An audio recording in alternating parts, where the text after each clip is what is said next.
Rook's True Vault, written by Oliver Rook with meticulously spaced lettering. Catalogued entry 4414, The Binding of Yod. Within the artist's tongue, a single character has been omitted. The reason for this omission is unknown, but our Lord has been quite insistent. The character is the Hebrew letter Yod, which represents the number 10. Yod is the smallest character in the Hebrew lexicon and is often overlooked for this reason. However, it is also considered one of the most powerful and Kabbalistic beliefs, as it represents the name of the Abrahamic deity. It is Elsbeth's belief that this character is a key factor in understanding and unlocking true Kabbalah, and yet it is one that our Lord refuses to acknowledge or allow. Through extensive testing and soul probing, she had discovered, and I later confirmed, 3 words of power associated with this character. Yod itself is the primary symbol, but also a word of power in and of itself. The second word, devised from scrying and soul-searching, using the Enochian Great Table, is Yeshva. This phrase, when created with the artist's tongue, carries considerable power that is not yet fully understood.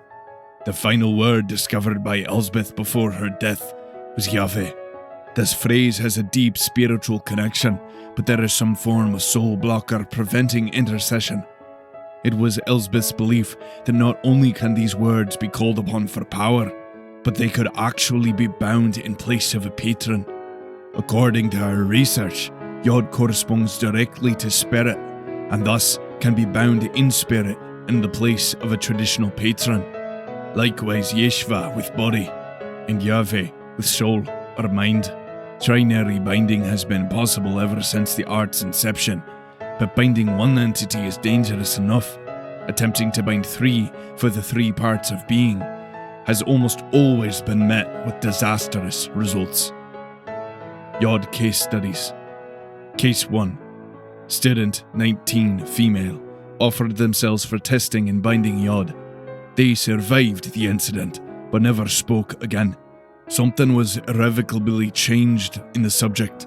They became afraid of eye contact or any form of human interaction. They refused to eat or sleep. They left the island in secret, and despite my scrying, I've been unable to observe them since. Case 2. Student, 20, male, submitted themselves for Yod testing. They were eager, which I took as a good sign. However, they never exited the binding pillars. After further inspection, it was revealed that they disintegrated and turned into a substance similar to ash, but lacking many of its alchemical compounds. This result was most unexpected. Further testing is required. Case 3. Student, 18, female, was timid and shy and reluctantly agreed to testing. After the binding process, they seemed fine, but within minutes their eyes seemed to be locked open and they began screaming and speaking in incoherent language. I've never felt so much power in one individual before, our Lord included. Unfortunately, they began attacking anyone wearing a seal. 4 students and 6 faculty were killed before I was forced to put the subject down. The event drew far too much attention, and our Lord has become suspicious. I will have to halt testing until this calms down. Catalogued entry 3402, Unbinding Souls. After extensive research and experimentation on lesser bound instruments, Elsbeth and I have concluded the possibility of unbinding souls. She bound her soul willingly to our Lord without knowing his true nature. I bound mine own in an attempt to fight him from the inside. I don't think either of us understood the implications of the bond, nor the strength of one tied to such a powerful patron. We were ignorant back then. It is better to never make a bond than to make one and try to break it. Several artists who we have instructed for testing purposes have met terrible ends. We have yet to uncover a consistent or effective way of unbinding, but the process we've had most success with involved tearing away parts of each bound element from the subject and rebinding them to a simulacrum. Though these attempts seemed to work for periods, the bond always seemed to regrow to the original subject. Unbinding case studies. Case 1. Student, female, 22, wanted to leave Antumbra and the art behind them for moral reasons. They submitted themselves for testing in unbinding. The subject was bound to Imogen Jagger and by proxy, our Lord. During the unbinding process, they were violently torn from the material plane by an unknown demonic force. They tried to scream something as the disturbing act took place, but the communication was unintelligible. Subject has not been seen or heard from since. Case 2. Student, male, 21, was suicidal and offered himself for testing after adequate persuasion. The transference process did not go as planned, and much more of his mind was bound to the simulacrum than originally anticipated. The result was promising to our study. Though the subject's body and spirit seemed to have been destroyed beyond repair in the process, their mind was able to exist independently from their physical form within the simulacrum. However, the simulacrum itself was poorly made and deteriorated over several years. Though the complete separation of mind from body was a fascinating discovery, it did not remove the bond from the subject's patron, Oliver Rook. Chapter 10. Corveil didn't sleep. He stayed in Rook's vault all night, poring over the finely detailed and annotated records and notes. His eyes burned and his head throbbed from exhaustion. The information therein was incredible.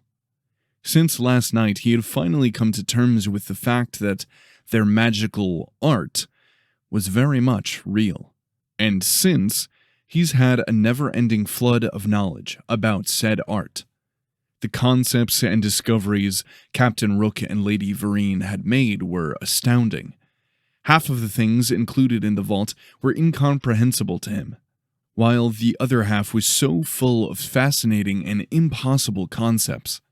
If Corveil did decide to bind his own seal, the contents of this book could very well make him one of the most powerful artists to ever live. Perhaps even more powerful than Lucien himself. Of course, that would be if he could actually figure any of this out. The spells and incantations included, as nearly all spells in their art, were purely theoretical, in that each artist that wants to practice it for themselves has to discover it for themselves based on the principles and philosophies described. The art is not as simple as say these words and magic happens. The magus must actually fully understand the spell that they intend to cast. This process is deeply personal to the artist and would vary drastically from one to another. Corveil still didn't know who he could trust. Lucien had never been anything but kind to him, but the things Rook had said about him and the accounts detailed in his vault were hard to ignore. But Rook also said not to trust anyone from the founding families. That would include Keen. Surely there was no real reason for him to distrust her. Even if her family was the result of following Lucien and selling their souls to who knows what, she was just a product of her environment, an environment that she had been actively fighting against her whole life. He couldn't keep this a secret from her, could he? The echo of feet on stone brought him out of his thoughts, and the weight of his exhaustion once again piled atop him. He closed the impossibly small book and tucked it in the pocket of his coat and walked out of the library and into the large chamber of the vault. The torches surrounding the room hadn't burned down at all. Corveil concluded that they must contain some form of magic. It was humorous to him how quickly his brain jumped from trying to rationalize everything to now just assuming magical involvement as logical and a probable explanation. Lucien was right about Occam's razor after all, it seemed. He descended down to the inner circle of pillars in the center of the pyramidal room, where the stone altar sat, and the 4 corpses of former professors still lay. He vaguely remembered the group moving the bodies into a pile and Titus performing some form of rites over them before they all left for the night. Keen and Cynthia had both tried to talk to him, but he hardly remembered what they had said, nor his own response. Discovering the secrets that this vault held had become an all-consuming fixation that took precedence over anything else, because he knew that it may be the only chance he had to do so. In hindsight, he did feel like a bad friend because of that choice. Cynthia had just been through an extremely traumatic experience, even if she didn't remember it. And Keen and Hannah had just killed 4 people. That's not the kind of thing you just walk away from. He hoped that they would not be too upset about it. The echoing sound of feet materialized into Keen's slim form, emerging from the side of the tiered wall on the far end of the chamber. She walked lazily down the steps, her hands in her trouser pockets, and eyes on the floor. Corveil walked to the stone altar and sat atop it. The thought of how many people had been potentially killed on this altar briefly crossed his mind, but the thought of death always brought him back to the war, and he didn't want to think about that right now, so he quickly pushed it down. Keen approached and sat down next to him without a word. Eventually, she broke the silence. "We killed someone. 4 someones." She spoke in a low and hallowed tone. "I know," he replied. "I know what that feels like. Like a part of your soul is taken from you." Memories of the men he killed boiled up from within him, threatening to take control. He squeezed his eyes shut and forced the memories back down. "It's like the whole world has turned a shade darker and less vibrant, and gnawing on the inside, eating away at you." Much to Corveil's surprise, Keen scoffed at this notion. "That's just it. I don't feel any of that. I don't feel anything at all." She turned her eyes up to him earnestly. "It seems so distant, as if it had happened to someone else entirely. I should feel something, shouldn't I?" she asked. He thought for a moment. What he wouldn't give to be able to ignore his feelings, his memories, his hatred for the things he had done. "You killed to protect someone. I killed because someone told me to. Perhaps there's a difference." He pondered aloud. "Perhaps," she said. Then she chuckled softly. "Or perhaps I'm even more messed up than you." She elbowed him in the arm, and he tried to smile back. It was hard. Was she more messed up than him? He found that hard to believe. More realistically, she was just stronger than him. Maybe everyone else was. Perhaps he was just weak. That's why everything had affected him as it had. Others who had returned from the war after going through what he had were paraded and celebrated. They acted as if nothing had happened. But he couldn't. He wished he could more than anything. But in the end, he was too weak. Another form emerged from the doorway up the tiered wall. It was Cynthia. She smiled softly when she saw the 2 of them, and then quickly walked down the steps. "You look terrible," she said to him as she drew near. "Thanks, you too," he said with a smirk, trying to force down the thoughts he had been battling moments before. She smiled back. "I actually think I look pretty good for almost being sacrificed to Moloch," she said, plopping down next to Keen and blushing slightly. They all chuckled. "I'm sorry," he whispered after a moment. "For what?" Cynthia asked. "For not being around after everything happened last night.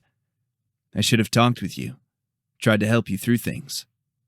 Keen and Cynthia both looked at each other before Keen spoke. "Lucien asked you to do something. We know you wouldn't have done it if it wasn't important." "Besides, we all had each other." Cynthia blushed again. Keen rolled her eyes. "All right, Cynthia, we need to have a talk." Shock painted Cynthia's face, and she glanced anxiously between Keen and Corveil. "In front of him?" she asked coyly. Corveil let out a laugh and fell back to lay flat on the stone altar. Look, I understand you like me, or whatever. Corveil had never heard Keen speak so rigid and awkwardly. There are things you don't know about me. But I would like to get to know you better, Cynthia cut in. Corveil began to laugh again involuntarily. Keen promptly punched him in the gut. He rolled over and groaned as the wind momentarily left his lungs. There are things you need to know about me, Keen continued. First and foremost, I am a girl. Cynthia sat there in stunned silence for several moments, not daring to blink or breathe. Then, out of nowhere, she burst out into a hearty laugh and fell back on the stone altar as well. Corveil happily joined her, glad that the awkwardness was mostly past, at least for the two of them. You're a girl? She exclaimed through wheezes. That explains so much. No wonder you were always so awkward around people. Rage crawled over Keen's face. Keen stammered. Corveil grabbed her arm and pulled her down onto the altar as well. Her rage abated, and after a few moments, she too joined in laughing. Their brief respite of revelry was cut short by more sounds of feet entering the chamber. Lucien, Hannah, and Titus all entered the chamber and descended down to the inner circle. Corveil, Keen, and Cynthia all sat up in turn and stood as the newcomers approached. Thank you all for coming, Lucien said as he passed through the pillars. I know last night was hard for some of you, but if there is anything you need, please feel free to come to me. Hannah glanced over to the pile of corpses nearby, a look of regret in her eye. I will deal with the bodies after we're finished here. Please do not dwell on them. He looked to each of the students in turn, pausing on each of them as if weighing them. Last night you all experienced one of the darker aspects of our art. With its nature, and when artists are left unchecked, the desire for power can become intoxicating. What happened here was my failure as the headmaster of the school, and as their patron. Each and every one of you handled yourselves admirably and heroically. If it was not for you, our dear Cynthia would not be standing here now. And who knows how many more students would have fallen prey to these fiends. You have all shown rare courage and initiative that has saved lives and brought justice to lives lost. As a display of gratitude on behalf of the school and as a show of the faith and trust that I have in each and every one of you, I have decided to allow all of you to perform the binding rite at the end of this semester. The group gasped in unison. Generally, students weren't allowed to bind seals until the start of their third year. Hannah was a rare exception, binding hers only after the second. After the initial shock wore off, Cynthia smiled brightly with excitement. I also realize that many of your professors that would be teaching you how to bind seals and then how to use them afterwards are currently indisposed, he said, glancing to the pile of bodies. And so, until a time as we find replacements for those professors, I shall be personally handling your training for the rest of the semester leading up to the binding rite. Cynthia's already exuberant smile got even brighter and wider, reacting to her joy at being personally trained by her hero and god. Despite herself, Keen also smiled, along with Hannah. Corveil and Titus remained stoic, though Corveil assumed for different reasons. Lucien looked up and around the room once again and breathed in deeply. Now, if you'll all excuse me, I need to handle a few things. Feel free to have the rest of the day off to decompress. We will begin lessons tomorrow. Hannah, you are more than welcome to attend as well, but do not do so at the neglect of your other studies. Yes, Professor, she said. The group slowly began to make their exodus from the chamber, leaving Lucien behind. Rook's true vault burned like molten iron in Corveil's jacket pocket. He looked back at Lucien cautiously, hoping beyond hope that he wouldn't notice it bulging out from his coat. "Corveil, a word, please," he said right before Corveil exited the inner ring of pillars. He stopped in his tracks and closed his eyes. Should he run for it? Try and escape with Rook's research so that it wouldn't fall into Lucien's hands? Surely he wouldn't be able to escape Lucien's magic, even if he could outrun him, which even that was unlikely with his own injuries. He breathed deeply and slowly turned around to face Lucien. Lucien approached him at a painfully slow pace, placing one foot solidly in front of the other. He needed to get out. A knowing look possessed Lucien's eyes, and Corveil almost thought he saw a smirk on his lips. Lucien was only a step away from him now. Corveil's whole body was shaking. "I trust nothing unusual happened last night after I left?" he asked. "No, sir," Corveil responded, breathing hard. Lucien began to raise his seal-adorned left hand. Corveil's heart skipped a beat. This was it. He must have already known he had the book. Rook was right. He was going to kill him and take it. It was all over. "Thank you, Victor," he said, holding out his hand. Corveil stared at it for longer than a moment. "I know this hasn't been easy for you. You've seen enough death for 1,000 lifetimes. But I thank you for all that you've done." He blinked, then quickly reached forward and shook the headmaster's hand. "I just want to help people," he said. Lucien smiled. "You remind me more and more of Oliver every day." He released his hand and turned back to the pile of bodies. Any time Lucien had referred to Rook in the past, he always made it sound as if he only knew Rook through his reputation or from history. But this time sounded like he actually knew him. Did he just confirm all of Rook's wild claims about him being immortal?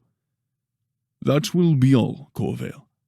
"Yes, Headmaster," Corveil said, and then spun on his heels, gripping the book against his chest, and hurried out of the vault.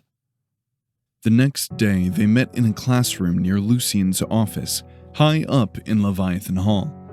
Cynthia looked eager and excited. Corveil was hesitant, but very curious. Hearing lectures and reading Rook's words about binding and their art were one thing, but to be personally trained by the alleged founder of that art was a whole different story, despite the possibility of him being some evil Dark Lord, according to Rook. "As I'm sure all of you know by now, our art is a complex and multifaceted system. However, at its most basic form, it is the act of channeling spiritual energy into the physical world through a focus, such as a seal. Spiritual energy can influence our world in many ways, but for the sake of understanding, we have broken down its influence into 7 basic elements of which we can manipulate. These 7 elements are broken up into 2 main categories for cataloging, but 3 categories for the binding process, which we will get to later. The first category is the physical element: earth, fire, water, and air. These elements make up the material world as we know it. Then we have the element of being, mind or soul, body, and spirit. These elements make up the human being. When you bind a seal, you are binding the 7 physical elements into your seal: earth in the metal, fire in the forge, air in the bellows, and water to quench it. Then you must bind this seal along with the elements of being to a patron. Corveil cut into the lecture with questions he gained from his study of Rook's true vault, mainly the binding of multiple entities to the different aspects of being. "Is it possible to bind the different elements of being to separate patrons?" he asked. Lucien weighed him with a curious stare. Yes, it is possible, but it is also ill-advised. In the same way that you can technically bind multiple seals, but the more patrons who have access to your being, the less control you have over it yourself. Many artists have died or been driven mad by such pursuits. It is possible, but not safe. And what patron are you bound to? Corveil cut in again without thinking. Cynthia glanced at him angrily at his interruption. Lucien smiled warmly. Much like the artist's tongue itself and the spells we create, the patron an artist binds to is a deeply personal affair. You will be hard-pressed to find any seasoned artist willing to talk about such things. Lucien glanced around the room. Are there any other questions before I continue? He asked, his eyes resting on Corveil. He didn't seem angry. He had always welcomed questions and conversation, though he did seem slightly annoyed at the interruption. After binding is complete, you will be able to use an Enochian Great Table to uncover and bind spells to your seal. The true power of a spell comes from understanding the spell, the intention behind it, and the elements that make it. The same spell can have different incantations and effects between different artists, but can accomplish much the same thing. For instance, the blasts Miss Hannah and Mr. Keene used last night. The effect was the same, the elements were the same, but their incantations and their understanding of those spells were very different. It is based on one's understanding and intention of the spell more than the specific spell itself. As you get more proficient, you will not even need to use incantations, as you will know the spell and understand it perfectly within yourself. This is why we do not teach spells, but principles, philosophy, and understanding. The artist's tongue is called such because it is not just one language, but the culmination of many. Spells you may develop could be in Hebrew, Latin, Arabic, Greek, Mandarin, and even English, though rarely. All art is subjective. Ours is no different. Over the next few weeks, we will dive in depth into the philosophy of crafting your seal and creating spells, as well as giving you a baseline understanding of the most common languages that these spells appear in. The next few weeks were filled with frantic study. Corveil pored over the words of Rook and Elsbeth, trying to grasp the concepts that even they barely understood. These fits of obsessive learning were broken up by training under Lucien. He was a wellspring of knowledge, as Corveil should have expected. Without intending it or talking about it, he felt himself switch from solely investigating the school to actively studying and participating in it, though his motives were still the same. He believed that something was intrinsically off about this place, and if what Rook said was true, then he needed to do something. He still wanted to get to the bottom of all of this, but this power. He would be at a distinct disadvantage if he didn't use it as leverage himself. He had to understand. He would understand. The realization of the legitimacy of their art was an earth-shattering event for him. If this magic was real, then what did his little investigation matter? The original basis for his skepticism was now unfounded, but it had been replaced by something maybe even darker. The end of the semester came faster than he had anticipated. He had learned so much in the past weeks, though he was still unable to practice the art with the unbound rings. Lucien assured him, and Titus, who was having the same issue, that it would become significantly easier after binding their own rings. He had studied Rook's vault extensively, and was drawn to something that Rook and Elsbeth called Yod, as an alternative to binding traditional entities. According to Rook, it was the thing that Elsbeth discovered just before her death, and according to Rook, it was why she had been killed in the first place. Though previous tests with the technique had ended badly, most of those tests had been carried out before all three words were discovered. and each test was carried out only binding one aspect.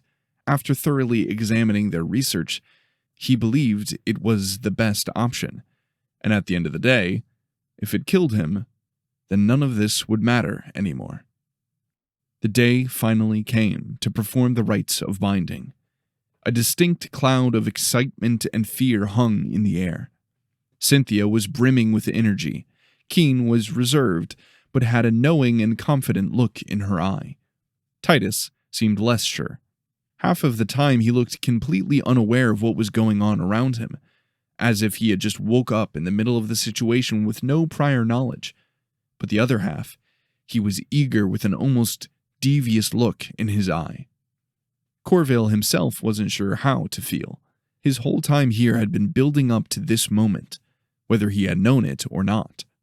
He knew he had more reason than anyone to be afraid, as he was about to attempt something no one else had ever done before. He wasn't afraid of death. He had faced death before, and surviving was the hard part, not dying. He just felt that he was so far out of his depth and field. What if he did something wrong and hurt the people he cared about? He was committed now, and he wouldn't turn back. But the fear would not go away. Lucien led the four of them along with the rest of the students who would be binding seals through the bowels of Leviathan Hall into a section where they had never been before. There were about 30 of them in all. The anticipation in the air was palpable. The hallway, which Corveil had figured was nearly under the main auditorium, ended abruptly and opened into a wide chamber that seemingly went on forever in every direction. The 8-foot ceiling and floor was of polished black marble with white lines snaking throughout. There were pillars connecting the two together every 10 feet or so, giving the massive chamber an otherwise claustrophobic feel. The distance was pitch black so that he couldn't see the end walls, in front or to the sides. There were no sources of light in the chamber, but it was illuminated in an eerie glow. Lucien stepped into the room and motioned for the students to do the same. "The next steps you take will be the most important steps of your life. They should not be taken lightly." He turned around and motioned to the sprawling room behind him. "Between these pillars, you will find the means required to craft and bind your seals. There will be no one to guide you, no one to help you, but you will know what to do. Trust yourself, and you will find the way. You may begin when you are ready." He stepped to the side and motioned for the gathered crowd of students to enter the strange pillared forest. One by one, each of the students disappeared between the pillars. Corveil and his friends all looked to each other for reassurance, but then they too entered the pillars, leaving Corveil standing alone with Lucien. "Having second thoughts?" Lucien asked him sincerely. He met Lucien's eyes, took a deep breath, and then stepped into the pillars. It only took a few steps before he was completely lost. The door he had entered from had been fully consumed by the darkness and the never-ending forest of marble pillars. He knew it had to be magic, but that didn't ease his nerves at all. He kept walking and walking, searching for God knew what. He didn't see any of the other students who had entered before him. Pillar after pillar passed him by as he wandered aimlessly through the strange space. A sense of panic rose up inside of him. He was lost, trapped. Hollow yellow eyes stared at him from the oppressive darkness, from the reflected smooth marble. He was being hunted. His left hand started to shake. He quickened his pace and before long found himself sprinting aimlessly onward. The marble pillars changed to oak, chestnut, and pine trees, and the polished marble beneath his feet became dirt, mud, and ferns. He ran faster, harder. His ghost cried out from beyond the trees, like a feral dog playing with his next meal. He ran faster and faster. He shut his eyes, praying that he wouldn't run into a tree or a German. Then, without noticing it or intentionally approaching it, he found himself standing in front of a forge. 2 tables sat in the middle of an intersection of pillars, with various tools, materials, and molds, while a kiln sat embedded into one of the nearby pillars. His heart rate settled after a moment, and his hand stopped shaking. His ghost was nowhere to be seen now. He knew nothing about casting metal or forging, but somehow, deep down, he knew exactly what to do. He took a deep breath and approached the table, where many different types of metals and materials were spread out for selection. He selected a pile of chunks of pure sterling silver and instinctually removed the perfect amount and placed them in a crucible. He fired up the forge and used a large bellows attached to the side to bring it to roaring life. He placed the crucible in the fire and turned to the other table, where molds and other materials sat. He selected a mold of his size and with a large circular face and set it aside for the metal. Then he turned to the various gemstones, metals, and waxes laid out and set to create for himself a sigil. He had no idea how long it took him to craft his seal. It could have been minutes, hours, or even days. Nor did he know how he knew the steps to take. But he did know. It was almost as if someone else was piloting his body, but not quite, as he still made all the decisions for himself. Perhaps it was more like someone planted all the information he would need in his mind without him even knowing it. He chose a black onyx stone that was already cut to the correct shape for a signet, and began carving into it with the tools spread across the table. He gouged deep grooves in its face, 3 equally spaced lines intersecting in the center and breaking up the face into 3 even sections. In one section, he placed the symbol of Yod that he had discovered in Rook's vault. In another, he etched a small and simplified hexagram, or the Shield of David. And in the last, he carved the letter V. He carved the slot slightly deeper than he needed to, and after pouring the molten silver into the mold, he coated the inside of the etched signet surface with it as well. The mold cooled slowly, and he was eventually able to remove it and inset the signet's face into the space left for it. He then placed the whole ring back into the kiln and removed it once it began to glow red. Then he submerged the entire thing in a bucket of water nearby to quench and temper it. It took him a while to sand and polish it down, until it reflected brilliantly in the light of the still-lit forge. He held the ring reverently, and then walked deeper into the pillars, called onward by some unknown force. His ghost screamed at him in hatred and fear. He shut his eyes and continued on blindly, shutting out the world around him. He found himself standing in front of another table. This one was round, with a large circular disc made of wax inlaid on its surface. The wax was carved with numerous shapes and symbols laid out on a grid, many of which Corveil recognized, but even more he did not. He noticed several sections of the grid missing. These were places where the artist's tongue was incomplete. He had learned that many artists use these spaces when binding spells to their own symbols with personal meaning and intention. The symbol he was about to add, however, was not his own. He carved the shape of an equally segmented Y in one of the blank spaces to symbolize Yod. Though this was an inaccurate symbol, it was how he pictured it in his mind, and for some reason it felt right to him. Then, without understanding why, he placed his seal on the wax table, on the spot that indicated spirit in the artist's tongue, like a question mark with a circle on the wrong end. Then he spelled out the first word of binding with the symbols and letters. Yod, he said aloud as he traced the letters with his finger. He felt a strange presence fill the chamber, as if it had taken the form of the oppressive shadow and darkness surrounding him. His head grew warm like a fire had been lit there. It was a power like he had never felt or imagined before. He removed the ring from spirit and placed it on the symbol that marked body, which was a vertical line capped at the bottom with a hollow circle, the inversion of the artist's symbol for earth. He then traced out his second word of binding. Yeshva. A tingling sensation washed over his body, and he trembled. One more and this would all be over. One way or the other. He placed his seal on the symbol that represented mind or soul. It was a circle with another smaller circle intersecting the bottom of the first. He felt an overwhelming sense of dread as he spelled out the final word of binding. He could sense his ghost watching him with morbid satisfaction, knowing that the blasphemous act he was about to commit would surely end in death. Yahweh.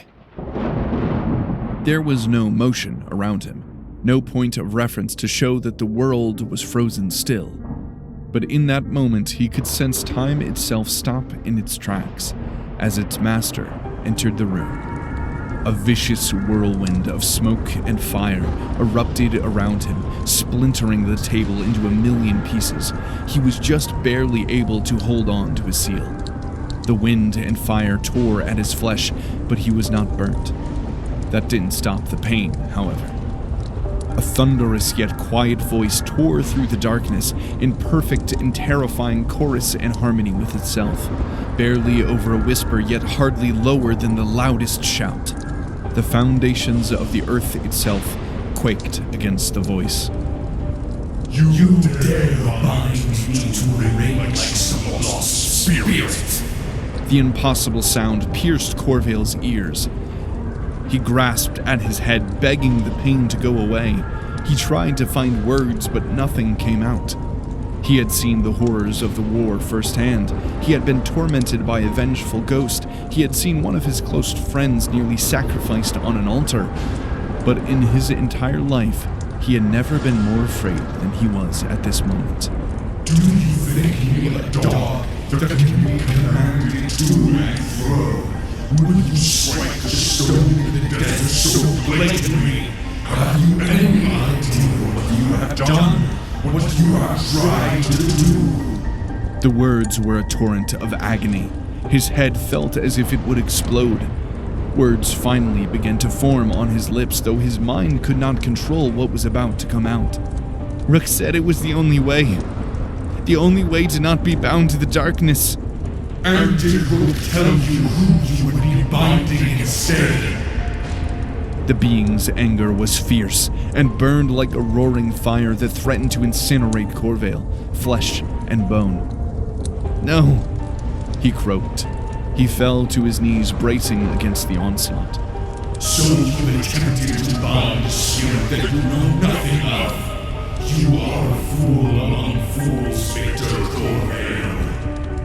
A rage of his own welled up inside of him. He had no right to be angry, of course. This entity, whatever it was right. He was ignorant and toying in things way outside of his depth. But his temper got the best of him. He was trying to do the right thing, in a world where it was so much easier to look the other way and accept the darkness. Then tell me who you are, he shouted back at the voice. I am who I am. Why have you committed such a blasphemous act? The voice settled down slightly. It was still fierce and terrifying, but the anger faded to something else. A smaller voice from within the infinite chorus seemed to overpower the rest. It was the only way. There are so many who would use these powers for themselves or to hurt others. I've seen that firsthand. And there's no one to stand against them. And you would be this person? The voice asked after a pause. Yes. This place, this power, it seems off. Wrong. But how am I supposed to combat the darkness without using it for myself? What makes you different from anyone else? An edge of anger returned to the voice, but without the same searing intensity. I want to help people. I want to stop war and fighting. I want to use it for good, not to hurt people or control the innocent. Many who have fallen once believed as you do now. Men's hearts change like the wind. The being said mournfully. I won't. You would make that vow to me, a being you don't even know? I warn you, boy. It is better to never make a vow than to make one and break it. Without thinking, or even weighing the consequences of such an action, he spoke. I vow it. You are a fool. But I will grant this power you seek. But you must know that this power is not your own. I am not like the spirits and beings the others at this school would bind. I do not want to be controlled. I do not want to be bound by anything but my own word. I grant you this power directly because I choose, not because I am bound. I give this power to you, but what I give, I can take away. You would do well to remember that, Corveil. I will. Promises, promises. We will see. Then, in an instant, Corveil was standing at the edge of the pillars, looking out at the rest of the students who had returned before him. He found his friends among the crowd. Cynthia smiled broadly from where she stood next to Lucien. Titus stared blankly off into the distance, and a look of uncertainty painted Keen's usually bored face. They all wore seals on their right hand. Corveil looked down to his left hand to see his own seal resting on his finger. He looked up to see Lucien staring at him, a devious smile on his face. Corveil smiled back. The end of Season 1 of the Corveil Cases, Dark Academia. Thank you for choosing to listen. This has been an AcheronAudio production in association with WoedDigital. Corveil Cases, Dark Academia was written, directed, edited, and performed by James Victor. The idea for Corveil Cases came from a love of magical systems and historical fantasy. I wanted to create a story that took real-world mythologies and beliefs and made them a reality, but taking care to acknowledge where the power of some of those beliefs came from. Unlike my previous works, Corveil Cases was not a large universe that I'd been working on for years, but a simple story that I came up with in the moment. Though while writing it, I have developed many more stories starring Corveil and the gang, which I cannot wait to share with you. Once Dark Academia comes to a full close, of course. As I often do after each season, I will be taking time away from this story to work on other projects that I'm extremely excited to share with you. If you've enjoyed this story, I would really appreciate it if you could leave a like and a comment. Your comments and feedback mean the world to me, and to stay up to date on when new stories are released, feel free to subscribe. Thank you so much once again for listening and following along with this journey. It really means the world to me. If you would like to support me and this channel, I would encourage you to check out one of the other stories here. And if you decide to lend your time and ear to listen to one of my stories in the future, then I will see you in the next one.